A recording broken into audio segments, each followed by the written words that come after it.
Boa noite a todos os irmãos aqui presentes, aqueles que nos assistem em seus lares, no seu trabalho, aqueles irmãos que vêm aqui em espírito.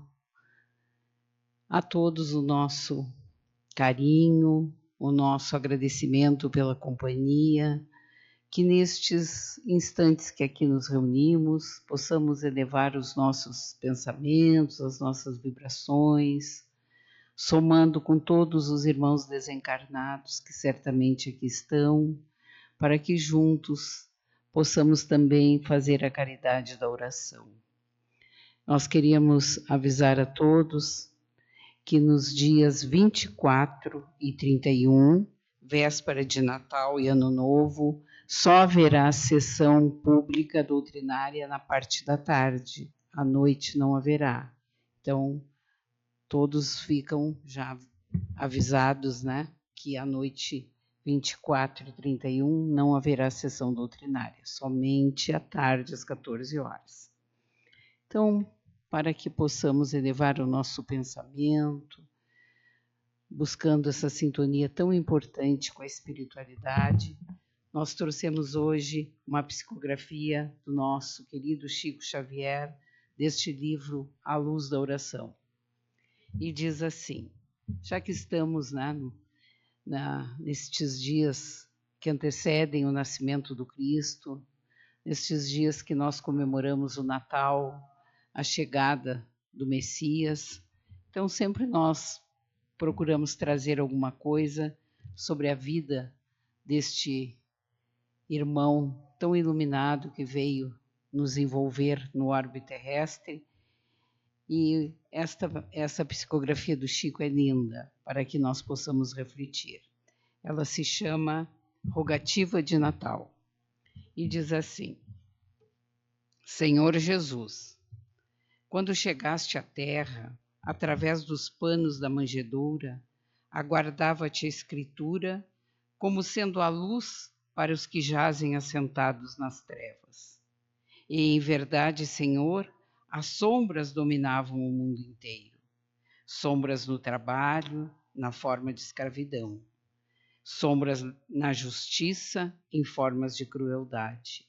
Sombras no tempo, em forma de fanatismo. Sombras na governança, em forma de tirania. Sombras na mente do povo, em forma de ignorância e de miséria. Pouco a pouco, no entanto, ao clarão de tua infinita bondade, quebraram-se as algemas da escravidão, transformou-se a crueldade em apreciáveis direitos humanos, transnudou-se o fanatismo em fé raciocinada, converteu-se a tirania e administração, e gradualmente a ignorância e a miséria vão recebendo o socorro da escola e da solidariedade. Entretanto, Senhor, ainda sobram trevas do amor, em forma de egoísmo.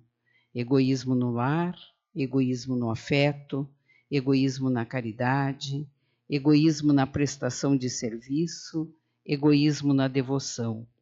Mestre, dissipa o nevoeiro que nos obscurece ainda os horizontes e ensina-nos a amar como nos amaste, sem buscar vaidosamente naqueles que amamos o reflexo de nós mesmos, porque somente em sentido verdadeiro, nos sentindo verdadeiros irmãos uns dos outros, é que atingiremos com a pura fraternidade a nossa ressurreição para sempre. Então, que possamos, com esta profunda reflexão, né, a dar mais valor, né, a esta comemoração que é o nascimento do Cristo e o verdadeiro sentido, o que ele representa para cada um de nós. Então, elevemos o nosso pensamento em oração, fazendo aquela oração que o Cristo nos ensinou, buscando nos sintonizar com a espiritualidade, para que possamos também ser instrumentos para doar e receber aquilo que necessitamos. Pai nosso que estais nos céus, santificado seja o vosso nome. Venha a nós o vosso reino, Faça-se a vossa vontade, assim na terra como no céu. Dai-nos o pão de cada dia, Senhor. Perdoai as nossas dívidas, como perdoamos aos que nos devem. Perdoai as nossas ofensas, assim como perdoamos aos que nos ofenderam. E não nos deixeis entregues à tentação, mas livra-nos do mal. Assim seja. Então, neste momento, convidamos a nossa irmã Elizabeth para fazer as reflexões do Evangelho.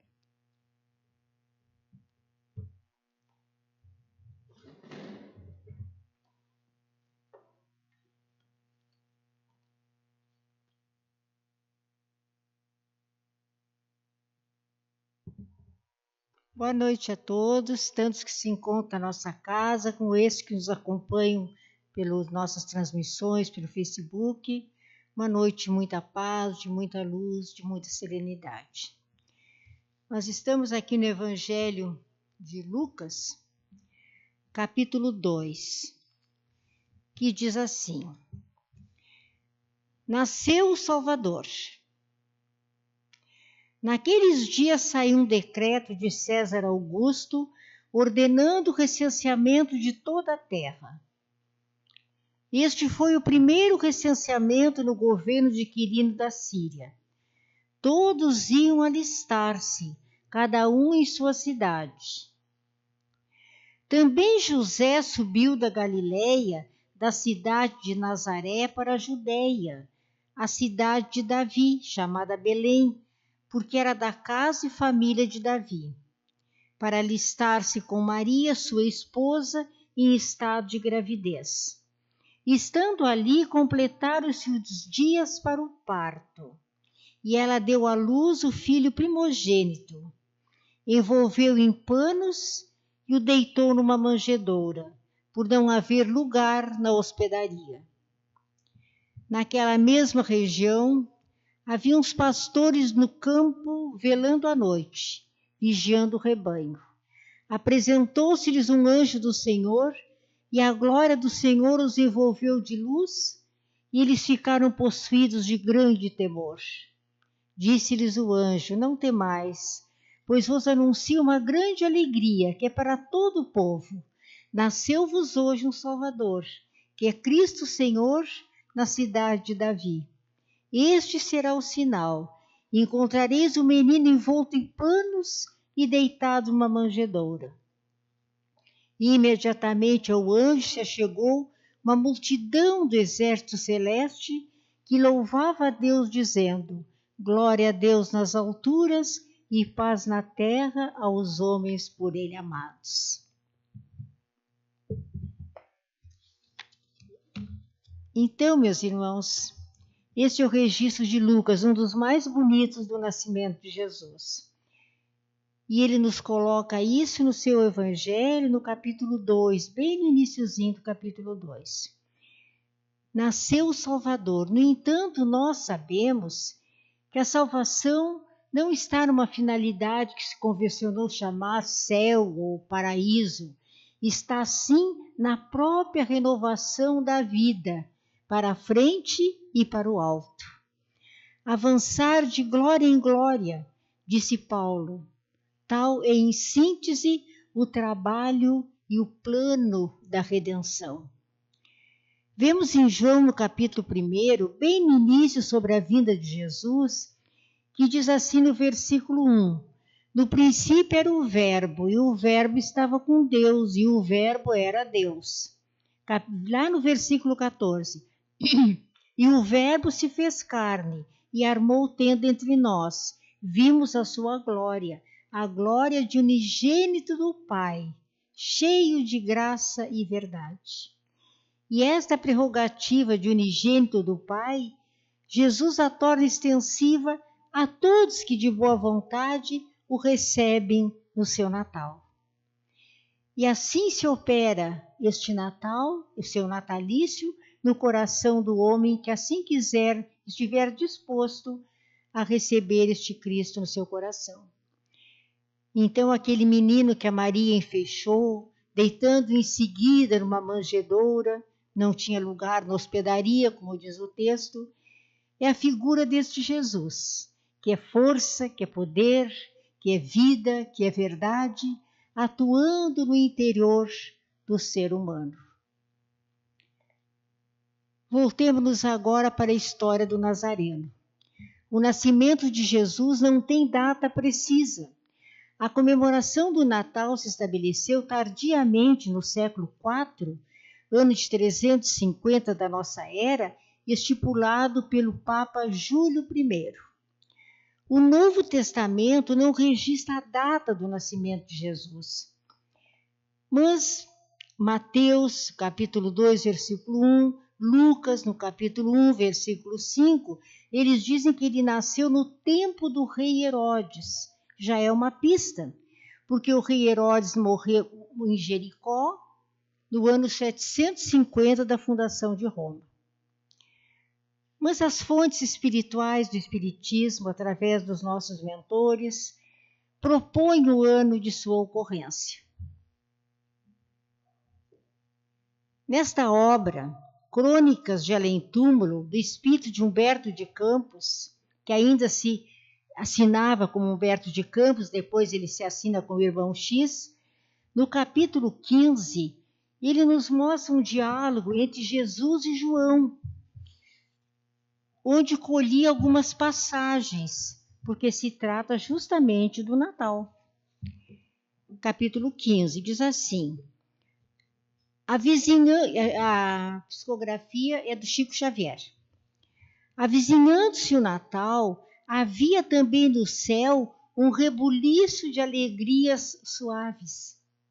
Os anjos acendiam estrelas nos cômoros de neblinas douradas e vibravam no ar as harmonias misteriosas que encheram um dia de encantadora suavidade a noite de Belém. Mais adiante, João não trazia o estigma da decrepitude, como nos seus últimos dias na terra. Na sua fisionomia pairava aquela mesma candura adolescente que o caracterizava no princípio do seu apostolado com Cristo. João, disse-lhe o mestre, lembras-te do meu aparecimento na terra? Recordo-me, Senhor. Foi no ano 749 da era romana, apesar da arbitrariedade de Frei Dionísio, que, calculando no século VI da era cristã, colocou erradamente o vosso natalício em 754. Não, meu João, retornou docemente o Senhor, não é a questão cronológica que me interessa ao te arguir sobre o passado. É que nessas suaves comemorações vem até mim o doce murmúrio das lembranças. Ah, sim, amado mestre, retrucou o pressuroso discípulo João. Compreendo-vos. Falais da significação moral do acontecimento. Oh, se me lembro, a manjedoura, a estrela guiando os poderosos ao estábulo humilde, os cânticos harmoniosos dos pastores, a alegria ressoante dos inocentes, afigurando-se-nos que os animais os compreendiam mais do que os homens, aos quais ofertáveis a lição da humildade com o tesouro da fé e da esperança. Naquela noite divina, todas as potências angélicas do paraíso se inclinaram para a terra, cheia de gemidos e de amargura, por exaltar a mansidão e a piedade do Cordeiro. Uma promessa de paz desabrochava para todas as coisas, com o vosso aparecimento no mundo. Estabelecera-se o noivado meigo entre a terra e o céu, e recordo-me do júbilo com que vossa mãe vos recebeu nos seus braços, feitos de amor e de misericórdia. Então este diálogo segue todo o capítulo 15, só uma pincelada para os irmãos entenderem a beleza que é essa comunicação do irmão X. Não nos cabe aqui ler todo o capítulo, né? Então, esse livro, Crônicas de Além-Túmulo, é o primeiro livro psicografado do Humberto de Campos por Chico Xavier. São 12 obras, mas esse é o primeiro, Crônicas de Além-Túmulo, é o primeiro que foi psicografado. Aqui nos cabe um relato sobre a noite de Natal, que está no livro Simplesmente Francisco. Conta-se em dezembro de 1923, Francisco de Assis estava na aldeia de Grécio, que é uma aldeia que não era muito distante de Roma. Nos dias anteriores em que ele esteve, a proximidade do Natal absorvia as pessoas, ele diz, na ocupação das mãos. Preparavam-se comidas, preparavam-se bebidas, tiravam-se roupas das arcas. Francisco estava abatido com tudo isso. E em dado instante, ele sentiu-se transportado à antiga Palestina, a Galiléia, o Jordão, Jerusalém e Belém, a casinha de Nazaré, José e Maria trabalhando duramente de sol a sol, Jesus pregando no monte. Não ajunteis tesouros na terra, olhai os lírios do campo, que não fiam nem tecem. Eu sou o caminho, a verdade e a vida. Francisco abriu os olhos, sorrindo ante esta visão. Procurou seu amigo João Velita e disse a ele que desejava celebrar com o amigo a Santa Noite de Natal. Lembrou-se que ali perto, no bosque, havia uma gruta entre os rochedos.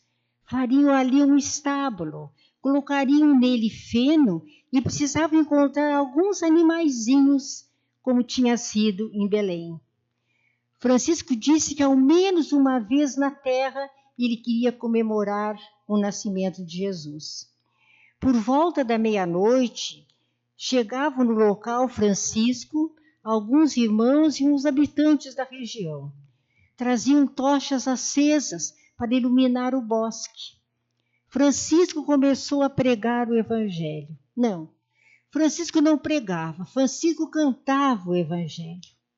Falou do rei que se dignou a vir nascer pobre, naquela noite, na cidade de Davi. Falava com entusiasmo, com emoção deste menino de Belém. Sua voz clara e melodiosa exortava as pessoas a procurarem Jesus, o supremo bem. Este foi o primeiro presépio de Natal, um presépio vivo. Porém, enquanto Francisco orava, João de Felita ficou impressionado por uma visão. Ele viu aparecer um menino estendido, dormindo na manjedoura que eles tinham improvisado. Na visão de João Felita, Francisco se aproxima deste menino, toma-o nos braços e essa criança acorda. Jesus criança acorda, sorri para Francisco, acaricia suas faces e as bordas da capa cinzenta, parda, do pobrezinho de Assis. Aquela celebração que Francisco realizou no meio da mata acabou tarde. Mas todos voltaram para casa com o coração inundado de amor. Jesus estava adormecido em muitos corações e acordava enquanto Francisco falava, enquanto Francisco fazia o bem. Isso com certeza, meus irmãos, continua ocorrendo. Francisco segue despertando em nós este Cristo adormecido. Este Natal tradicional é até hoje reconhecimento histórico que louva a chegada deste grande emissário trazendo a boa nova. Marco que dividiu a história da Terra em antes e depois do Cristo. Mas o Natal tem datas, tem símbolos, tem marcos. E celebrá-lo, como celebrou Francisco de Assis, nos consola, espalha alegria, nos aproxima uns dos outros, reaviva o ideal de paz e de amor. No Evangelho de Lucas 2:26, o evangelista relata que havia sido relatado a Simeão, que diz assim que era um homem bom e justo que vivia em Jerusalém. Havia sido revelado a Simeão, que a Bíblia chama de Espírito Santo, né? Que ele, embora estivesse em avançada idade, ele não ia morrer sem primeiro ver o Cristo. Quando Jesus completou 40 dias de vida, foi levado por seus pais ao templo para cumprir os deveres do culto judaico. Ao ver Jesus nos braços de Maria, Simeão reconheceu o Cristo do Senhor imediatamente. Emocionou-se e pediu licença respeitoso para tomar a criança em seus braços. Então ele proclamou: Agora, Senhor, já podes deixar ir em paz teu servo, segundo a tua palavra, porque meus olhos já viram a salvação que preparaste diante de todos os povos, a luz para a iluminação das nações e para a glória de teu povo, Israel.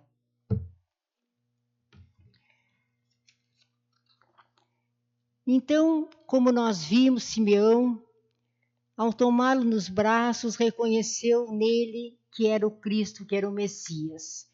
Então havia se cumprido aquela profecia que ele não morreria, apesar da avançada idade, sem antes encontrar, sem antes ver o Cristo Senhor. Em torno desse singular acontecimento, conta-se uma passagem relevante. Ao segurar aquele menino no colo, com 40 dias, tão frágil, muitas inquietações lhe povoaram a mente. E Simeão indagava o pequeno menino Jesus: Como vieste para ser o rei dos judeus, sem pompas, nascido assim entre os humildes? Como vencerás os exércitos de Roma, que certamente se surgirão contra ti? Como vais vencer os poderosos? Como vais formar teus exércitos? Quem serão teus seguidores para tal engenho? Como plantar o teu reino entre os homens? Como tua família patrocinará a tua educação? Certamente serás um doutor?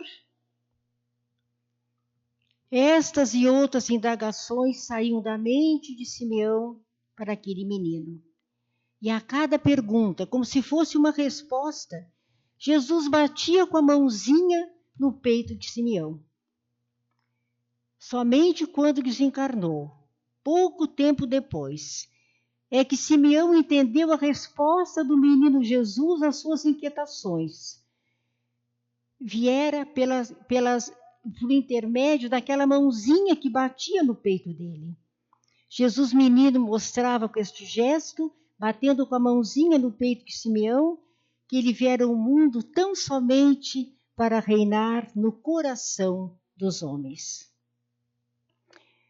Essa narrativa está no livro Pontos e Contos do Irmão X, psicografia de Chico Xavier, quando nos apresenta Jesus com 40 dias de vida, entrando no templo com a sua mãe Maria e seu pai José. Mas como nós podemos deixar de vê-lo no templo aos 12 anos, quando assenta-se entre os doutores de Israel, admirados já dos conceitos que ele expandia? Quando iniciou sua tarefa pública em Caná, na Galileia, transformando água em vinho, vemos-lo depois multiplicando pães e peixes para uma multidão faminta, tranquilizou a natureza em desvario na tempestade no mar, caminhou sobre as águas em plena levitação. Em Jerusalém, no templo, desmaterializou-se de chofre ante a expectação de seus discípulos. E na mesma cidade, ante a multidão, produz-se a voz direta, em que bênçãos divinas lhe assinalam a rota.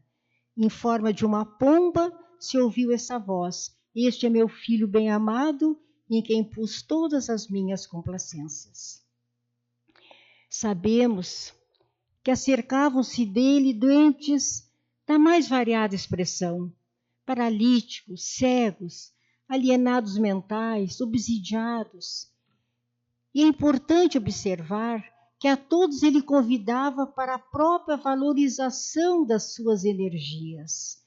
Reajustando as células da mulher hemorroíça, diz-lhe: Filha, a tua fé te salvou. Tocando os olhos dos 2 cegos que lhe recorre à caridade, falou-lhes: Seja feito segundo a vossa fé. Impeliu os sofredores aliviados para que tivessem uma vida nobre, como no caso do paralítico de Betsaida. Eis que está são, Não peques mais, para que não te aconteça algo pior. Jesus foi o educador de almas, que sempre enfatizou a necessidade do empenho da criatura para educar-se e para progredir. Assim resplandeça a vossa luz diante dos homens, disse ele no Sermão do Monte. Fundamenta-se também no esforço da criatura em revelar sua herança divina, que todos nós trazemos no coração. Nada de graças, além da graça da vida, nada de privilégios, a cada um será dado segundo as suas obras. A fé raciocinada começou inquestionavelmente com Jesus. Olhai as aves do céu, que não semeiam, nem cegam, nem ajuntam nos celeiros, e vosso Pai Celestial as alimenta. Não tendes muito mais valor do que elas? A educação religiosa que Jesus propicia ao homem leva-o a conscientizar-se que não será através de orações repetidas que agradaremos a Deus.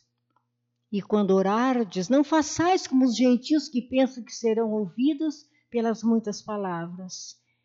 Nem agradaremos a Deus através de oferendas, de bajulações. Na época era muito comum se fazer oferendas no templo, né? Portanto, se trouxeres até o altar a tua oferenda e aí te lembrares que tem algum irmão com alguma coisa contra ti, vai, reconcilia-te com ele e depois volta-me fazer a oferenda. E na parábola do bom samaritano, Jesus nos mostra a conexão que existe entre o preceito religioso e a prática. Naquele significativo diálogo com o doutor da lei, Jesus lhes diz que para merecer a vida eterna era necessário amar ao próximo como a si mesmo. E aquele doutor lhe pergunta, mas quem é o meu próximo? E Jesus, através desta parábola tão conhecida, mostra a ação do samaritano. Ao encontrar na estrada um homem que fora assaltado e estava ferido, teve compaixão dele, socorrendo e cuidando dele, enquanto outros homens que passavam ali, inclusive um sacerdote, passaram por ali e lhe foram indiferentes. E Jesus conclui a conversa com o doutor da lei. Faze isso e viverás. Aqui então Jesus nos mostra que o samaritano não fez a sua oferenda a Deus num templo suntuoso, diante de um altar, mas ele fez a sua oferenda através do mais legítimo representante de Deus, que é o nosso próximo. Antes havia intermediação do sacerdote para a criatura se comunicar com Deus. Jesus deu, digamos assim, uma carta de alforria à criatura, ao nos informar que ela tinha o direito legítimo de comunicar-se com seu Pai em qualquer lugar onde se encontrasse. Está lá em Mateus. Mas tu, quando orares, entra no teu quarto, e estando fechada a porta, ora teu Pai em segredo, e teu Pai vê o que se passa em segredo, te recompensará. Diziam seus discípulos assim, nosso mestre abre os olhos dos que julgam ver. Nosso mestre abre os olhos dos que julgam ver.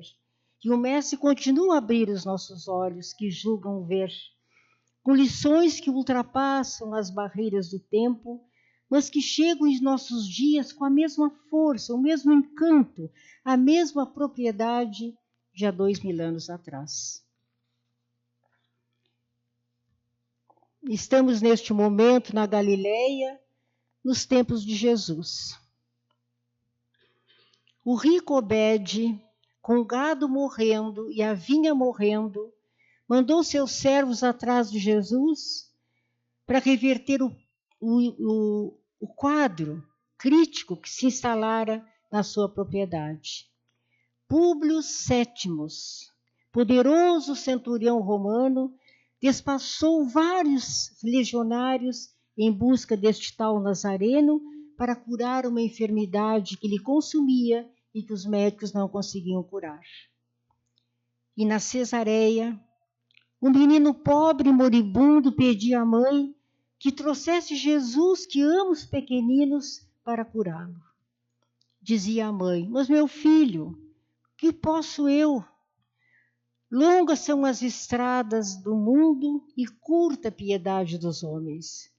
E o menino murmurou: Mãe, eu queria ver Jesus. E logo, abrindo a porta devagar e sorrindo, Jesus disse à criança: Aqui estou. Comovedores são os ensinamentos deixados por Jesus. Aqui pretendemos, neste breve estudo, deixar algumas passagens da sua vivência entre nós. Porque sabemos que nem tudo foi escrito. Por isso, João finaliza assim seu evangelho de 21 capítulos. Abrir aspas, Jesus fez ainda muitas outras coisas. Se fossem escritas uma por uma, penso que nem o mundo inteiro poderia conter os livros que se deveriam escrever.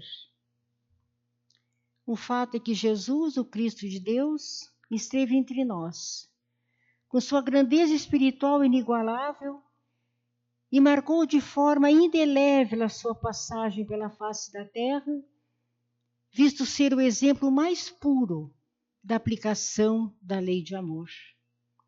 Mesmo que a cada Natal comemore-se mais esse 25 de dezembro, em atendimento aos apelos materiais convencionais, evidenciando às vezes mais Papai Noel do que Jesus, o trenó, a neve, o pinheiro, os presentes apropriados a comemorações, ainda assim, a relevância estabelecida pelas convenções não consegue apagar ou diminuir a luminosidade deste menino Jesus, que resplandeceu, resplandece e resplanderá, por ser a luz do mundo que a estrela de Belém veio nos anunciar.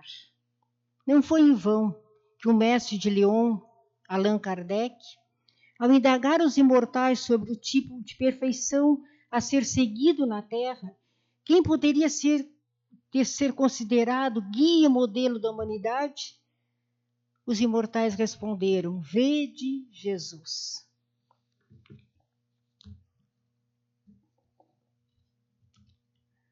Jesus. Nestas lembranças do Natal, recordamos a tua figura simples e suave, quando ias pelas aldeias que bordavam o espelho claro das águas do Tiberíades. Queremos o teu amparo, Senhor, porque agora o lago de Genezaré é a corrente represada de nossas próprias lágrimas. Pensamos ainda ver-te quando vinhas de Cesareia de Filipe para abençoar o sorriso doce das criancinhas. De teus olhos misericordiosos e compassivos corria uma fonte perene de esperanças divinas para todos os corações. De tua túnica humilde e clara vinha o símbolo da paz para todos os homens do porvir, e de tuas palavras sacrossantas vinha a luz do céu, que confundia todas as mentiras da terra. Senhor, estamos aqui reunidos e sentimos o teu Natal e suplicamos a tua bênção. Somos as tuas crianças dentro da nossa ignorância e da nossa indigência espiritual, de nossa busca incessante para crescermos no bem e um dia sermos merecedores de sermos chamados cristãos. Fechar aspas, da revista Reformador, de março de 2007. Então, meus irmãos, que possamos neste Natal cultivar a fraternidade e nos dias novos do Ano Novo que se aproxima, transformando pelo menos este recanto do mundo neste reino de amor que o Pai anunciou aqui na Terra. Antegozemos as alegrias do bem eterno, repetindo com aquela multidão do exército celeste que louvava a Deus quando o menino Jesus nasceu, que nós lemos lá em Lucas 14. Glória a Deus nas alturas e paz na terra aos homens por ele amados. Um feliz e abençoado Natal para todos nós.